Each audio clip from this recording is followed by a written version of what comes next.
Hello, I'm Lawrence and I'm on a quest to uncover all of the memos that Britain and America lost in the pond, and one of those memos pertains to objects and stuff. Specifically, objects and stuff that you find around the house that I only encountered after moving to the United States.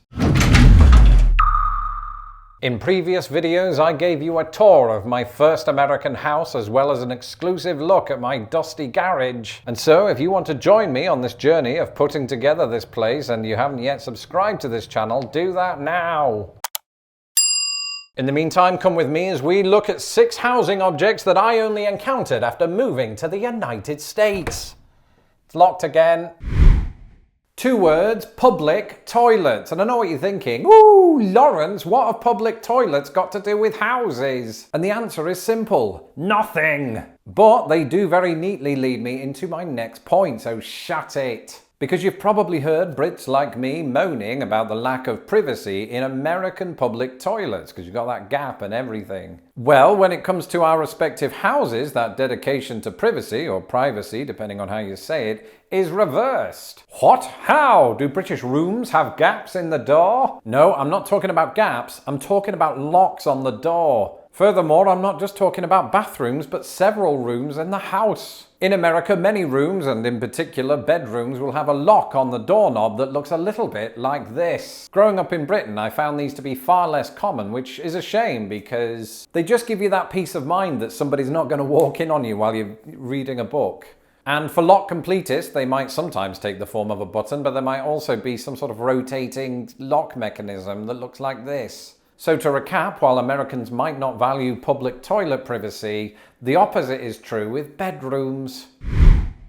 Sometimes Britain and America seem like alternate versions of each other, and perhaps one of the finest examples of this can be found in the delivery of post, except Americans don't call it post, they call it mail. And while us Brits like to distinguish between a mailbox on the street, in other words a post box, and a residential mailbox, aka a letterbox in your door, us Americans call this a mailbox and this a mailbox. It's all a bit confusing. Thankfully, in this video, I'm just talking about this. To Americans, this low-shaped contraption has just simply been a way of life since the day they were born. Perhaps some Americans don't even give them a second thought. But to people like me who grew up in a different country with different mailboxes, there's a certain charm to them. After all, the only time that we get to see these outside of living here is in the movies. Oh look, here's Kiefer Sutherland playing mailbox baseball in Stand By Me. Here's Forrest Gump and the kid from The Sixth Sense framed by a gorgeous line of mailboxes while the kid is too busy looking at Bubba, Jenny and Forrest's mum in the distance. Here's a mailbox playing a key role in a Keanu Reeves, Sandra Bullock film that sadly isn't Speed but a film you don't remember called The Lake House. And here's a pair of wayward vandals graffitiing a mailbox in Up.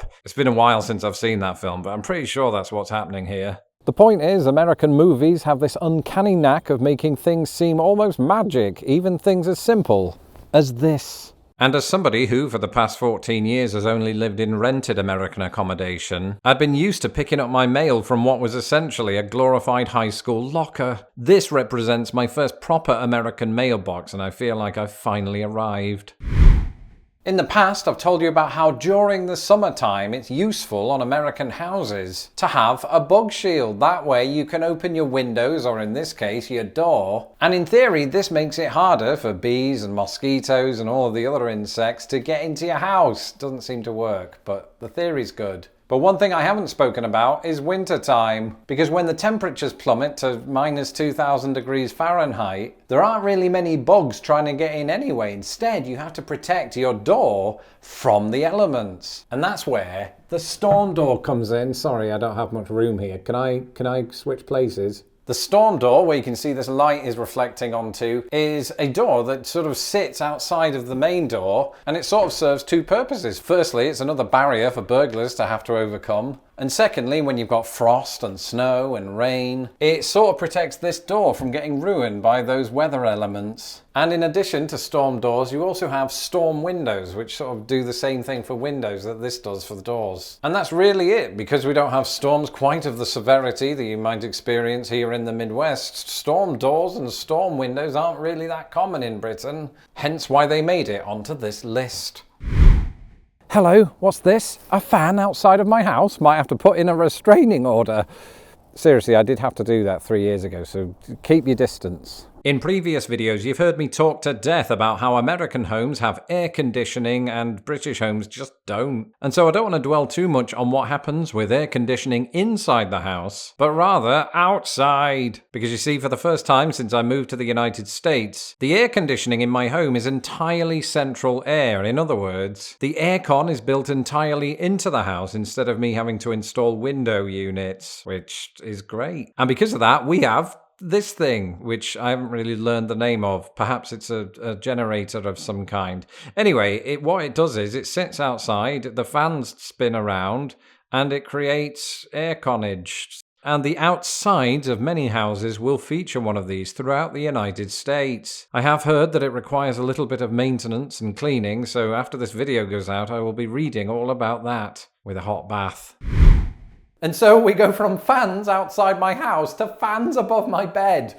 Seriously, don't get any ideas, I am married. But in much of the United States, just as with air conditioning, ceiling fans are found in most houses. Now, for the past 15 years, in a variety of rented American apartment complexes, I've always had ceiling fans that had a chain that you pulled to get the fan going. But now, with the acquisition of my first American house, things work a little bit differently.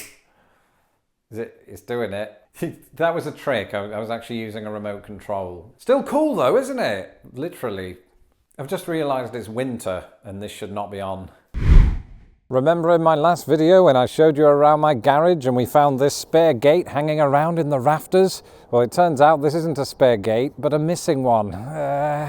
Since I announced that I'd become a United States citizen and bought my first American house, some of you sent me messages along the lines of, "Oh, well done, Lawrence, you are living the American dream." But last time I checked, the perfect picture of the American dream involved having a white picket fence. And I don't have any data to back this up, it's just all from observation. But it feels like, at least here in the Midwest, that there are far fewer white picket fences and a great deal more chain link. Some Americans that I've spoken to seem to be of the opinion that chain link fences are kind of ugly. And I sort of agree, but if I put together a large enough collection of these fence pieces, I might be able to construct my own Hell in a Cell in the back garden, so that'd be fun. Anyway, we don't really use this style of fence much around British gardens, and from memory, this is the first chain link fence that I've had since moving to the United States. That's it for this episode. If you haven't had a chance to see the tour of my house, you can do that by clicking on this here. And be sure to subscribe to my channel so that I don't have to. And a big thank you to my patrons who make these videos possible. If you would like to become a patron of Lost in the Pond, you can do so today at patreon.com/lostinthepond.